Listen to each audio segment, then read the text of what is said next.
Finding billions of dollars under your feet sounds like the end of your problems. For some countries, it is where the problems begin. A giant copper discovery promises jobs, roads, hospitals, schools, and a future so bright that everyone starts planning how to spend it. But the mine is not open. Not one royalty payment has arrived. Most of the fortune still exists in geological models, price forecasts, and political speeches. Yet the discovery is already changing the country. The curse is not hidden in the rock. It can begin before the mine does, when expectations, money, and power move faster than the systems meant to manage them. The government may borrow against future revenue. Property prices can jump. Companies rush toward the expected boom. The national budget begins behaving as if it won the lottery. And that is only the danger before the money arrives.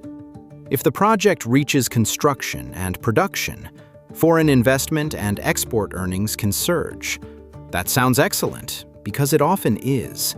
But if the inflow strengthens the currency or pushes up domestic wages and prices, other exporters can become less competitive. Engineers, contractors, capital, and suppliers shift toward the project and the spending boom around it. The copper mine is thriving. The farmer selling crops abroad may not be. The local factory is now competing with cheaper imports. The country becomes more expensive for foreign tourists. Economists call this Dutch disease. It does not mean the Netherlands caught a geological virus. The term came from problems observed after a major natural gas discovery strengthened the Dutch currency and hurt other exporters. The basic idea is simple. One booming sector can accidentally squeeze the rest.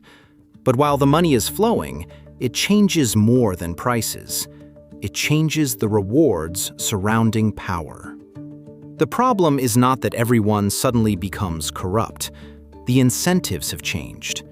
If a national fortune depends on one license, contract, or government decision, controlling that decision becomes exceptionally valuable. Why spend years building a productive company when one political connection or a conveniently misplaced briefcase might be worth more? Economists call this rent-seeking. Competing for a share of the windfall through influence instead of creating new value through productive investment. Now add another twist. Governments normally collect taxes from millions of people and businesses. That creates a recurring bargain. If the state takes our money, citizens can demand to know where it went. But when a large share of the budget arrives from one extractive industry, that bargaining relationship can weaken. The government can finance more of itself without building the same broad relationship with taxpayers. Meanwhile, the headline numbers can look spectacular. Exports rise, GDP grows, giant trucks move mountains. Yet, a deposit described as being worth $50 billion is not a $50 billion bank account. The ore must be financed, permitted, mined, processed, transported, and sold. Costs, prices, ownership, taxes, royalties, recovery rates, and contracts decide how much value actually reaches the country.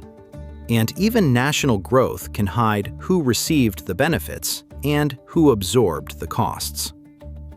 First came the promises. Then came the money. Now comes the part every commodity boom prefers not to discuss. The price falls. Revenue drops quickly.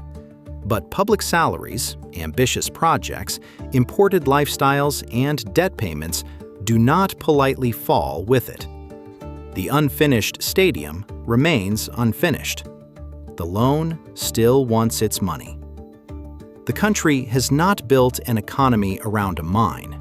It has balanced the economy on top of one. So, is the answer to leave every valuable deposit underground? No. The resource curse is not a law of geology. Copper, gold, diamonds, and oil do not determine a country's future. Managed well, resource wealth can finance development.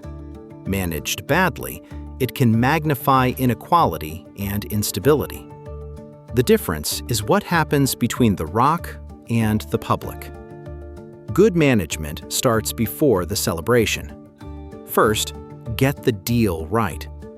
Governments need realistic forecasts, capable negotiators, clear contracts, fair taxes, transparent payments, independent oversight, and communities able to question decisions.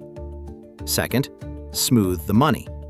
Public spending should not rise and fall with every commodity cycle.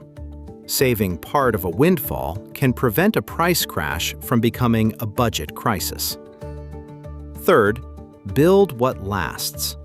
Invest in education, healthcare, infrastructure, skills, and productive businesses that can create value after the mine closes. And diversification does not mean pretending mining does not exist. It means making the mine a launch pad instead of the entire aircraft. Finally, count the entire balance sheet. A country is not richer if financial gains are measured while damaged water, unsafe work, lost land, or excluded communities disappear from the calculation. That is the real test. A country does not become wealthy when a geologist finds valuable rock. It becomes wealthy when that finite resource creates capabilities, institutions, and opportunities that outlive the hole it came from. The resource curse is not a curse from below the ground. It is a test of everything above it.